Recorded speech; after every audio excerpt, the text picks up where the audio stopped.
everybody to get involved. That's what I like about it. Number one, I really admire and respect what he's doing and how he's doing it. $25 million is not chump change. I don't care how much money you have. The fact that he's putting that much money in this effort and then monitoring it, we were talking about in real time. You can tell it's something that's deeply personal to him, deeply cares, and I think it's sending a very powerful message. Yeah. And that blue square idea, I like that. 0.4% or something of the population, and all the attention. He does so much stuff outside of the sports space that he doesn't get credit for it. I'm glad that we're highlighting this. Yeah. All right, Dan, thank you again for that. Still ahead, actor and comedian John Leguizamo is in our progressive green room to tell us about guest hosting The Daily Show this week. There he is. See you in just a minute, Mr. Leguizamo. The first it is 8:09. Time to check criminal weather. Certainly a very wet start to our Monday, but the showers are easing. We'll still stay damp. Well, Patchy drizzle and some isolated showers as we let me stop the this. Cool tomorrow. That's the temperature here. But more so, I want to talk about how this sport team's owner set up a, I guess you would say, sort of like a war room, monitoring all of the social media that's talking about what happened with the Israelites' identity, and they're calling it hate speech. One thing they did do is that they, as they were showing the different events or the different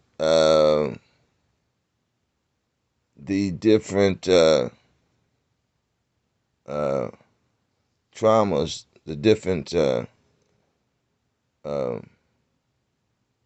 what am I trying to say? You know what I want to say? Illegal acts that's the crimes that was committed against the small hats. As they showed the different crimes, they never showed anything that the real Israelites done to them. We never done anything to them, so they didn't have anything to say. But we know they are really talking about. They're monitoring. They have a war room set up at the stadium where they're monitoring. They're monitoring all 24/7. They got people working around the clock monitoring every conversation, every video that is being put out concerning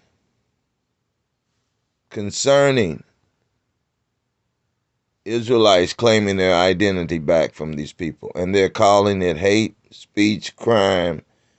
And they're also calling it anti,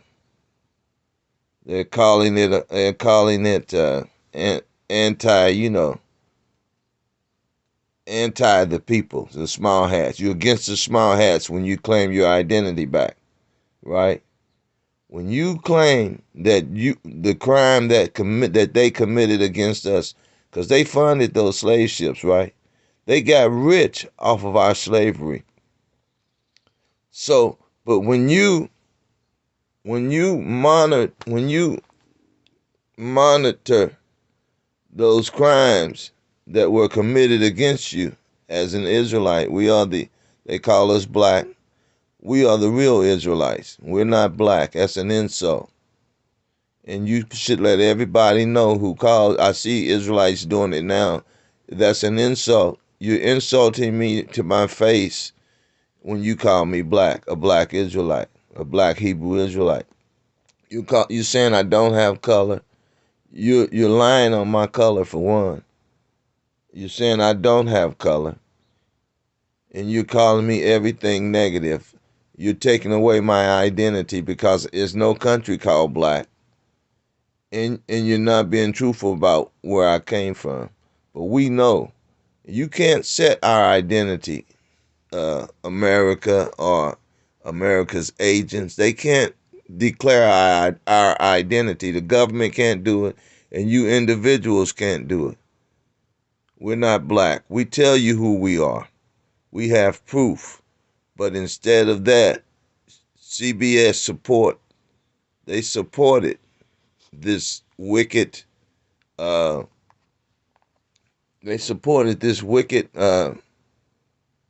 story that this man brought out. He gave $25 million and set up a war room monitoring the internet, social media, and and every conversation that is had over the internet. He's monitoring it and classifying it as anti, you know what, small hats, anti small hats. And all we are doing is saying, hey, we've been victimized. We've been uh, genocide. Psalms 83 has been committed against us. And these are the people that done it. We are identifying and magnifying the crime that they committed against us. And they are campaigning and launched a campaign against us to demonize us for speaking up against their crime. Who are the real criminals? Who are the real victims?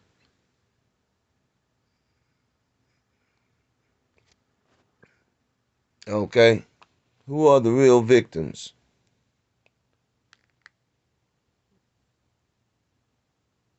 Who's our brother? We can we can Strong enough we to can say, show. it's your choice. We can show. We can show where the harm that they've done to us, but they cannot show anything. We can show 500 years of harm. We can show how all of their banks denied us loans. They came over in our country and they used our labor, and have they have used our people against us, like these people here. They've used our people against us to further uh, harm us, traumatize us. They've used their media. They've used their media, but now they're complaining about us uncovering their crimes through the social media. But they use their media every day. This channel here, they ran that story where this guy, he pledged and asked people to join in with him to help stop us from claiming our identity, which is our First Amendment right, our God-given right. After to expose it, we're exposing them for taking our identity from us and genociding us. We have proof, we have evidence, and they have asked the whole world. Now, what is that? They've asked all America to wear these blue pins and stand in support of them coming against us. Help support them come against us to break us down using their media, their finance power, their economic power, their police, their judges, and their violation of their constitution, their oath in office, the oath of office, and their promise that they wouldn't violate the sovereign people's God-given rights by having their own government here and colonizing here with us. You know, they promise not to harm us, but yet they stop us on the streets, illegal traffic stops. We didn't give them permission to do that. They overreach us. They miseducate our children. They make laws and policies that will harm us. And they ask the rest of their nation, all of their people, to join in with them to help, and other nations to help them stop us from claiming our identity. But you know, we're not worried. We're just putting it all out there. God is gonna stop them. Just like that hurricane went through and flattened those houses down there, shredded those towns in Mississippi. If you stand with them, That's what God's going to do to you. He's going to shred you and build it up again. He's going to tear it down again. He's going to shred you.